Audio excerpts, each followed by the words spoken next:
Ni débat, ni vote. C'est par la voix des présidents de l'Assemblée nationale et du Sénat qu'Emmanuel Macron s'adresse au Parlement. Voici les termes du message du président de la République. Survenu à 18 reprises au cours de la Ve République, l'événement est rare. La dernière fois, c'était en 2002. Nous accorderons ainsi une aide budgétaire supplémentaire de 300 millions d'euros. Nous sommes également en contact avec les autorités ukrainiennes pour leur fournir le matériel défensif dont elles ont besoin. Excite la guerre sanitaire, place à la guerre réelle. Il est 4 heures du matin ce jeudi quand Vladimir Poutine lance une offensive sur l'Ukraine. Immédiatement, Macron appelle à l'unité. Ne cédons rien de notre unité. Unité autour de nos principes de liberté, de souveraineté et de démocratie. Le chef d'État revenu au centre, pour des candidats désormais inaudibles, l'enjeu est d'exister dans une campagne reléguée au second plan. À droite, on condamne. Condamnation. Condamne.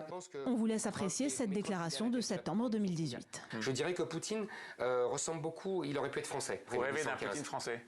Ah oui, j'en rêverais, oui. De l'extrême droite à l'extrême gauche, même embarras pour Jean-Luc Mélenchon en déplacement à l'île de la Réunion, qui pendant des semaines ne voulait lui non plus pas croire au scénario d'une invasion. L'attaque est là, visible. À Paris, l'écologiste Yannick Jadot et l'ancienne garde des Sceaux Christiane Taubira ont manifesté devant l'ambassade russe avant de rejoindre la place de la République où la candidate PS, Anne Hidalgo, a manifesté son soutien aux Ukrainiens de France. Mais pour les actes, on repassera. Et ça veut dire des armes offensives, aider militairement l'Ukraine, ça veut dire aider l'Ukraine à avoir un armement.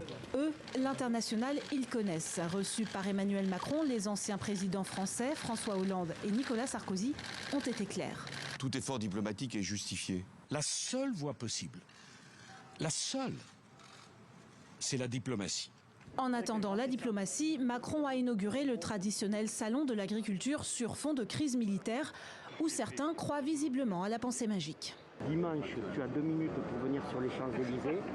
On défile avec 2000 moutons.